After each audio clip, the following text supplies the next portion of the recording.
Hi guys, आप लोग आशा करते होंगे आप लोग अच्छे होंगे, मस्त होंगे। आज की वीडियो में हम लोग जानेंगे फिजिक्स का फर्स्ट लेसन है प्रकाश का परावर्तन क्या है, जिसको इंग्लिश में कहते हैं रिफ्रैक्शन ऑफ लाइट, यानी प्रकाश का परावर्तन। देखिएगा ध्यान से, प्रकाश का परावर्तन समझने से पहले समझ लेते हैं प्रकाश क्या होता है, उसके बाद परावर्तन समझेंगे। तो प्रकाश क्या होता है? प्रकाश का इंग्लिश होता है लाइट। क्या होता है? लाइट।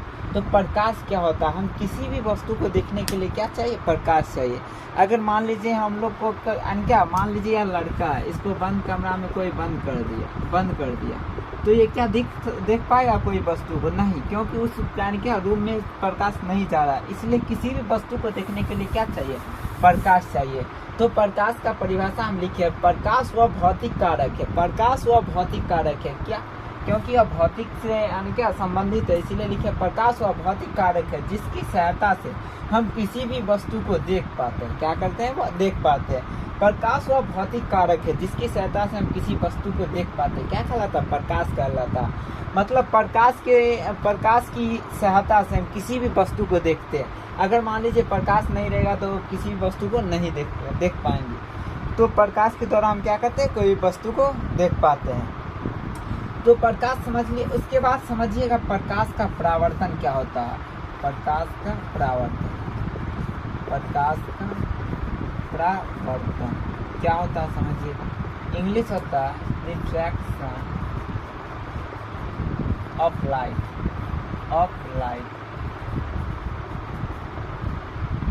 ये होता है प्रकाश का परावर्तन। प्रकाश का परावर्तन समझिएगा, पहले लिख देते हैं। प्रकाश किसी वस्तु से टकरा कर लौट।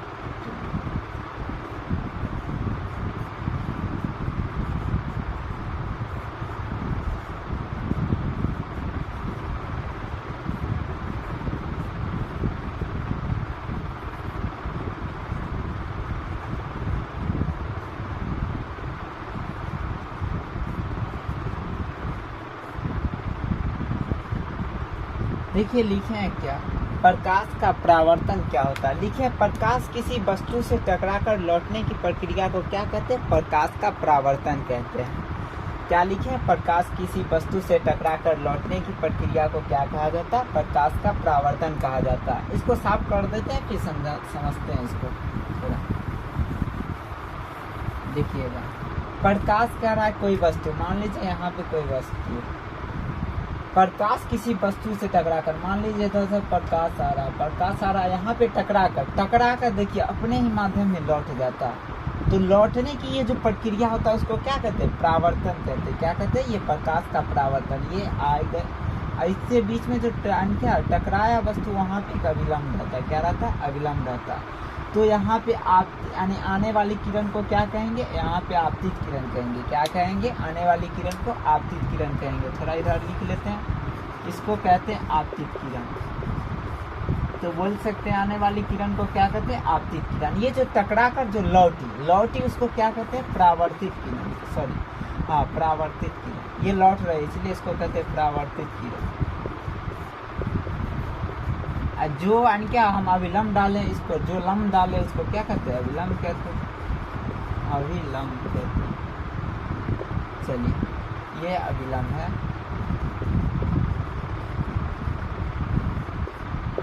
तो प्रकाश किसी वस्तु से टकरा कर, देखिए क्या हुआ, प्रकाश आ रहा, फिर टकराया, फिर वापस लौट गया। यह पूरा यानी प्रक्रिया क्या कहलाता है? यह क्रिया क्या कहलाता है? प्रकाश का परावर्तन कहलाता। तो यहाँ से प्रकाश कोई वस्तु से टकरा करता है, इसको जहाँ पे टकराएगा प्रकाश उसको क्या कहते हैं? आपतन बिंदु। इसका नाम ही रहता है क्या? आपतन बिंदु। जिस बिंदु पे प्रकाश टकराएगा उसको क्या कहेंगे? आपतन बिंदु। आपतन बिंदु, इसको क्या कहेंगे? परावर्तित किरण। तो ये क्या टकरा कर लौट रही, तो इसको क्या कहेंगे? परावर्तित किरण। और यहाँ पे ये अविलंब है और क्या? आपतित किरण। तो अविलंब और आपतित किरण के बीच एक कोण बनता है। क्या बनता है? एक कोण बनता है। देखिएगा ध्यान से, आपतित किरण और अविलंब के बीच एक कोण बनता है। हम जानते हैं क्या हुआ, दो रेखा के बीच यानी क्या झुका हुआ है दो रेखा, तो कोण बनेगा। ये स्वाभाविक सी बात है। तो देखिएगा यहाँ पे कोण बन रहा था, इस कोण का नाम होता है पता है आप लोग को क्या? आपतन कोण। तो आपतन कोण आप लोग को पूछा जाएगा तो क्या बोलिएगा? तो बोलिएगा आपतित किरण तथा अविलंब के बीच बने कोण को आपतन कोण कहते हैं। इसे आई द्वारा लिखते हैं, किससे? वो आई द्वारा। तो आपतन कोण क्या समझे? अविलंब तथा आपतित किरण के बीच बने कोण को क्या कहा जाता? आपतन कोण कहा जाता। उसके बाद यानी अविलंब और क्या हुआ यहाँ पे? परावर्तित किरण है। क्या है? परावर्तित किरण। तो क्या अविलंब तथा परावर्तित किरण के बीच बने कोण को क्या कहते हैं? परावर्तन कोण कहते हैं। क्या कहते हैं? परावर्तन कोण कहते हैं। परावर्तन कोण कहते हैं। इसको आर से लिखते हैं, आर से लिखते हैं।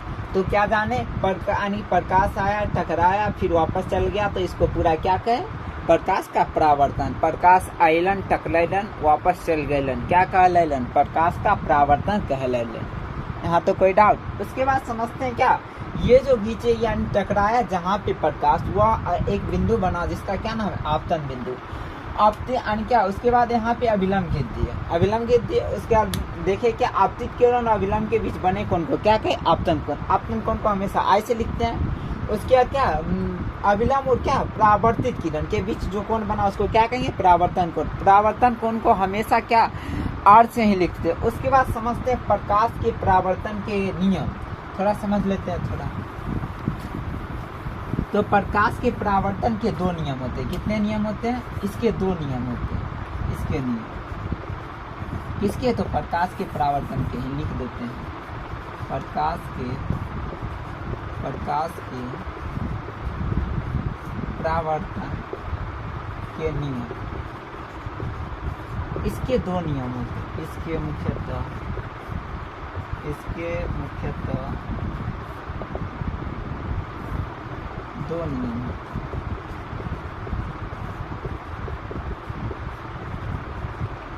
पहला कहता है क्या, आपतन कोण और परावर्तन कोण। क्या है? आपतन कोण तथा परावर्तन कोण, परावर्तन कोण हमेशा एक दूसरे के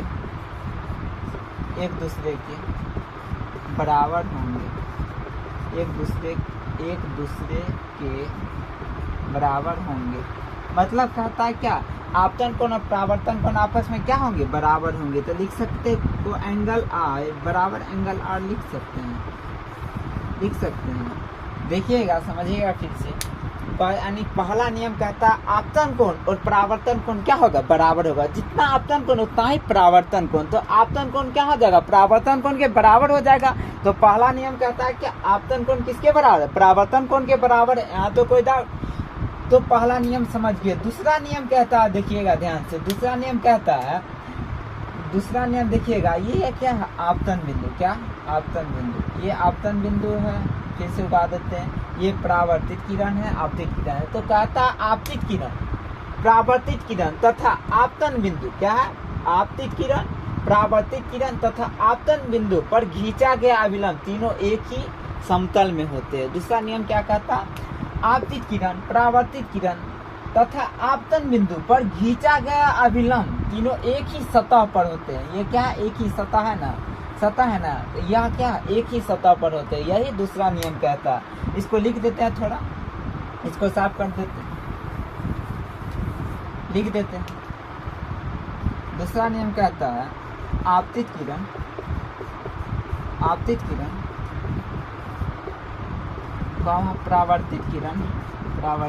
तथा